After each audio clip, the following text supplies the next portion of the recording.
यो question class 10 इन्डेसेसबाट लिएको हो र हजुरले यहाँबाट 3 मार्क्स स्कोर गर्न सक्नुहुन्छ र यस्तो खालको क्वेशनहरू एसई एक्जाममा क्वेशन नम्बर 10 मा सोधिन्छ।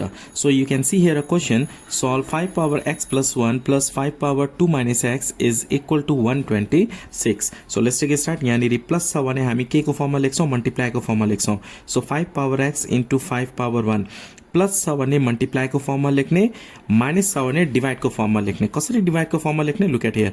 5 power 2 minus x छ भने हामी के लेख्छौं, 5 power 2 divided by 5 power x is equal to 126। Plus छ भने मल्टिप्लाई को फर्ममा लेख्नु पर्ने हुन्छ, माइनस छ भने डिभिजन को फर्ममा, डिवाइड को फर्ममा लेख्नु पर्ने हुन्छ। अब हामी के गर्ने, लेट गर्ने। Let 5 power x is equal to a। 5 power x भनेको a। अब यहाँ 5 power 1 भनेको 5 नै लेख्ने हो र 5 power x भनेको के हो, a। So we can write here यहाँ a into 5 लेख्दा पनि हुन्छ। a into 5 भनेको 5a हुन्छ। सो यसलाई हामी अगाडि लेखौं। 5 power a भनेको a भयो, 5 power x भनेको a भयो र 5 स्क्वायर भनेको के हुन्छ, 25। So write down 25 divided by 5 power x भनेको के हो, a is equal to 126। After this we have to take LCM। LCM के आउँछ, a आउँछ। a into 5a, 5a square plus 25 is equal to 126। After this 5a square plus 25 is equal to cross multiply a into 126 126a।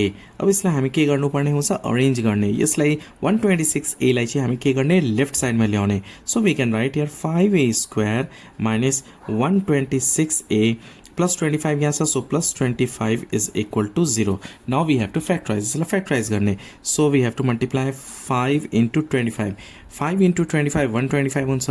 So हामीलाई यस्तो number चाहिएको छ, multiply गर्दा 125 र add गर्दाखेरि 126। So we can write here 5a square minus 126 को प्लेसमा 125 plus 1 राख्ने, यहाँ a को a plus 25 is equal to 0। Multiply गर्दा 125 यस र एड गर्दाखेरि 126। त्यो नम्बर 125 र 1 यो दुईटा नम्बर मल्टिप्लाई गर्दा 125 हुन्छ र यो दुईटा नम्बर एड गर्दाखेरि 126 हुन्छ। Now 5a square minus 125 into a, 125a minus plus minus a into 1a plus 25 is equal to 0। Now first two टर्मबाट हामीले कमन लिनुपर्ने हुन्छ, लास्ट टू टर्मबाट हामीले के गर्ने, कमन लिने। अब 5 र 125 मा कमन के आउँछ, 5 आउँछ। a स्क्वायर र a मा कमन के आयो, a आयो। रिमेनिङ 5 अलरेडी कमन आएको छ, a स्क्वायर मा a कमन आयो। So a remaining minus 5 into which number, it will be equal to 125। So 5 into 25। So 25 सँग मल्टिप्लाई गर्दा के आउँछ, 125 आउँछ। a अलरेडी कमन आइसकेको छ, यहाँ माइनस छ भने माइनस लेख्ने। अब यहाँ हेर्नुहोस् त केही कमन छैन, केही कमन छैन भने हामी कमन के लिने, 1 लिने। And then we have to write a। Minus common लिइसकेपछि हामीले साइन चेन्ज गर्नुपर्ने हुन्छ। यहाँ प्लस छ भने माइनस राख्ने, माइनस छ भने प्लस राख्ने। अब यहाँ 25 को 25 is equal to 0। Now you can see here, यहाँ पनि a minus 25, यहाँ पनि a minus 25। So we can take common a minus 25। Remaining के हुन्छ, यहाँ 5a छ। So 5a minus 1, so minus 1 is equal to 0। Now we have to write on either or।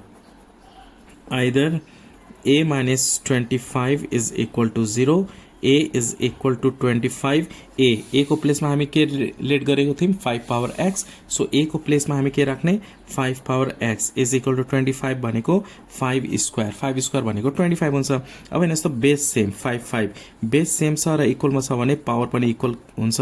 So x is equal to 2। और next 5a minus 1 is equal to 0। 5a is equal to यो 1 लाई चाहिँ right साइडमा लादा के हुन्छ, 1 हुन्छ। a is equal to के भयो, 1/5। अब a को प्लेसमा हामी के राख्छौं, 5 power x राख्छौं। a को प्लेसमा हामी के राख्ने, 5 power x is equal to 1/5। अब हेर्नुहोस् त, बेस अझै पनि सेम भएको छैन, किन, यो 5 power x त न्युमिनेटरमा छ, यो डिनोमिनेटरमा छ। त्यही भएर यसलाई 5 लाई के गर्ने, माथि लाने, न्युमिनेटरमा लाने। So 5 power x is equal to 5 power, यो माथि लादा के हुन्छ, साइन चेन्ज गर्ने पावरको। 1 छ भने के हुन्छ, -1 हुन्छ। 5 छ भने -5 हुन्छ।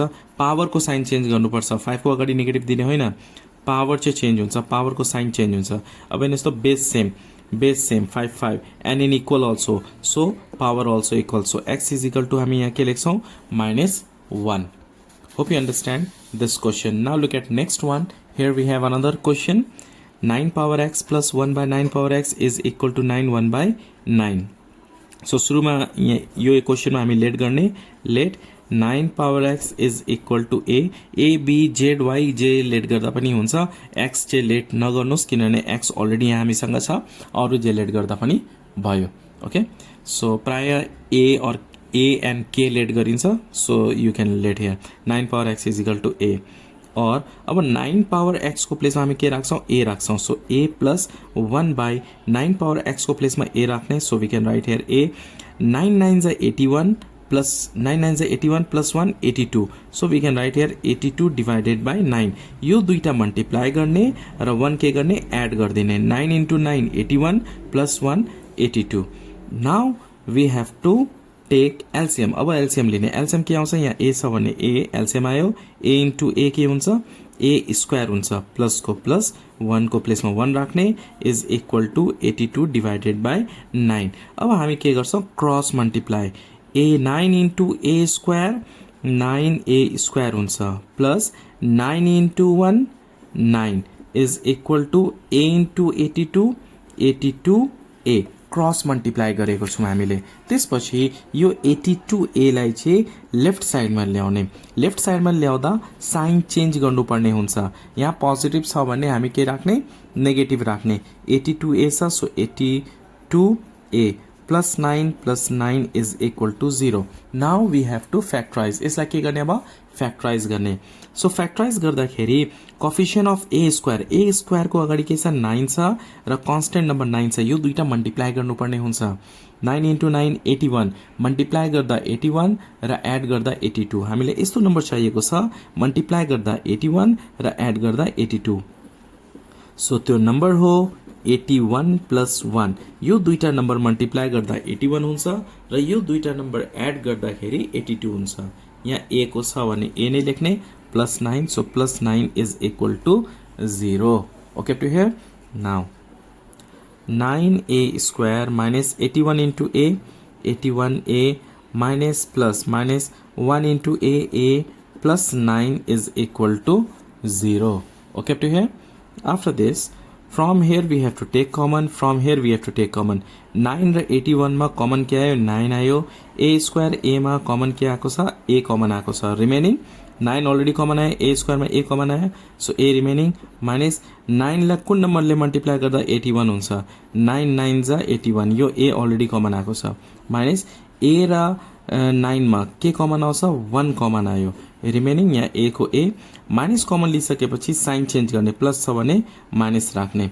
1 लाई कुन नम्बरले मल्टिप्लाई गर्दा 9 हुन्छ, 1 into 9 1 into 9 9 is equal to 0. Okay, up to here.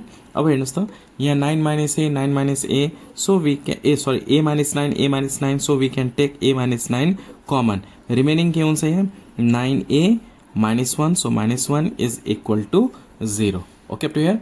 यहाँ a minus 9 छ, so a minus 9 common लिने, यहाँ 9a remaining 9a minus 1 is equal to 0. अब either a minus 9 is equal to 0, a is equal to के हुन्छ, यो 9 लाई चाहिँ राइट साइड लाने, यहाँ माइनस छ भने के हुन्छ, प्लस हुन्छ. अब a को प्लेसमा हामी के लेट गरेको थियौं, 9 पावर x, त्यही भएर a को प्लेसमा हामी के राख्ने, 9 power x is equal to 9 power केही छैन भने के हुन्छ, 1. अब हेर्नुस् त, यहाँनिर बेस सेम छ, 9 9 बेस सेम छ र इक्वलमा छ भने पावर के हुन्छ, इक्वल हुन्छ. So x is equal to 1 और 9a minus 1 is equal to 0. 9a, अब 1 लाई चाहिँ राइट साइड लाँदाखेरि के हुन्छ, प्लस 1 हुन्छ. ओके, प्लस लेख्नु परेन, माइनस 1 छ भने प्लस 1 हुन्छ. अब यो मल्टिप्लाईमा छ भने के गर्ने, डिवाइड गर्ने. a is equal to 1 divided by 9. अब a को प्लेसमा हामी के गर्छौं, भ्यालु पुट गर्छौं. a को भ्यालु के छ, 9 power x, so 9 power x is equal to 1 by 9 power केही छैन भने 1, बेस सेम छैन, यो 9 लाई माथि लानुपर्ने हुन्छ, न्युमिनेटरमा लानुपर्ने हुन्छ.